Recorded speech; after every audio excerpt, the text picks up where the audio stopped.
Assalamualaikum warahmatullahi wabarakatuh. Apa kabar semuanya? Semoga selalu dalam keadaan sehat walafiat dan selalu dalam lindungan Allah Subhanahu wa taala. Berjumpa kembali dengan saya di sini dalam pembelajaran PAI Pendidikan Agama Islam dan Budi Pekerti kelas 8 semester kedua. Adapun materi yang kita bahas pada pertemuan kali ini adalah beriman kepada kitab-kitab Allah Subhanahu wa taala. Allah menurunkan kitab-kitab suci sebagai petunjuk dan penuntut umat manusia. Di dalam agama Islam ada 4 kitab yang wajib kita imani. Yang pertama, kitab Taurat diturunkan kepada Nabi Musa untuk Bani Israel yang berisi 8 larangan dan 2 perintah. Yang kedua, kitab Zabur diturunkan kepada Nabi Daud, turun di Darussalam untuk Bani Israel yang berisi tentang pujian kepada Allah, zikir, doa, nasihat, dan hikmah. Yang ketiga, kitab Injil diturunkan kepada Nabi Isa alaihissalam, turun di Yerusalem untuk Bani Israel yang berisi tentang tuntunan hidup zuhud dan isi kitab-kitab sebelumnya.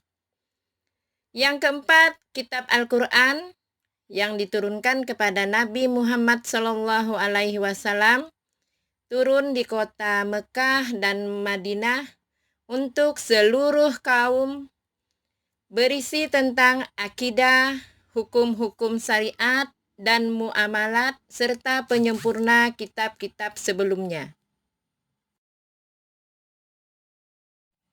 Pengertian iman kepada kitab Allah. Yang pertama, pengertian iman. Iman artinya percaya dan yakin dengan sepenuh hati. Jadi, kalau iman kepada kitab Allah artinya percaya dan yakin dengan sepenuh hati bahwa Allah telah menurunkan kitabnya kepada para rasul-rasulnya. Setiap orang yang beriman kepada Allah wajib beriman kepada kitab-kitab Allah. Tujuan diturunkannya kitab-kitab Allah agar manusia beribadah kepada Allah Subhanahu wa taala semata tanpa menyekutukannya dengan suatu apapun. Kandungan kitab-kitab Allah. Yang pertama yaitu kitab Taurat. Pokok ajaran kitab Taurat berisi tentang akidah atau tauhid dan hukum-hukum syari atau yang terkenal dengan 10 perintah Tuhan, yaitu berisi 8 larangan dan 2 perintah. 1. Jangan ada padamu ilah lain di hadiratku. Yang kedua, jangan membuat patung, ukiran, dan jangan pula menyembah patung karena aku Tuhan Allahmu. Yang ketiga, jangan kami menyebut Tuhan Allah dengan sia-sia. Yang keempat, ingatlah kamu akan hari Sabat, supaya kamu sucikan dia. Yang kelima, berilah hormat kepada bapa ibumu. Yang keenam, jangan membunuh sesama manusia. Yang ketujuh, larangan berbuat zina. Yang kedelapan, larangan mencuri. Yang kesembilan, larangan menjadi saksi palsu. Dan yang kesepuluh, larangan berkeinginan memiliki hak orang lain. Yang kedua, kitab Zabur. Isi kandungan kitab Zabur berisi kumpulan pujian-pujian kepada Allah atas segala nikmatnya. Kitab Zabur juga berisi zikir, doa, nasihat, dan hikmah. Kitab Zabur merupakan petunjuk untuk kaum Nabi Daud alaihissalam.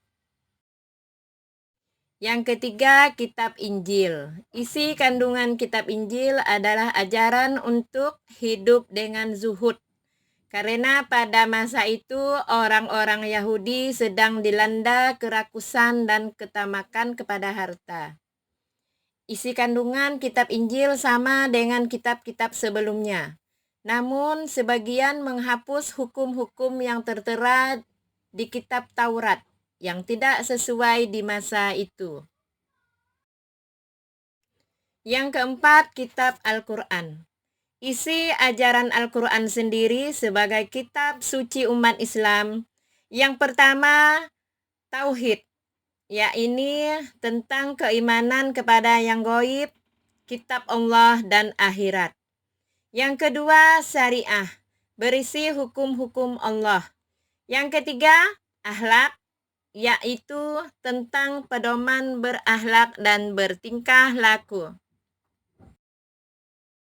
Kandungan kitab-kitab Allah. Yang pertama yaitu kitab Taurat. Pokok ajaran kitab Taurat berisi tentang akidah atau tauhid dan hukum-hukum syari atau yang terkenal dengan 10 perintah Tuhan, yaitu berisi 8 larangan dan 2 perintah. 1. Jangan ada padamu ilah lain di hadiratku. Yang kedua, jangan membuat patung, ukiran, dan jangan pula menyembah patung karena aku Tuhan Allahmu.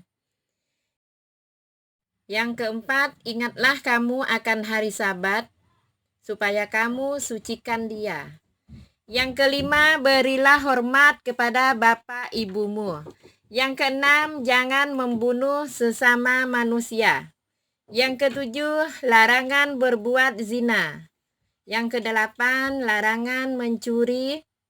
Yang kesembilan, larangan menjadi saksi palsu. Dan yang kesepuluh, larangan berkeinginan memiliki hak orang lain.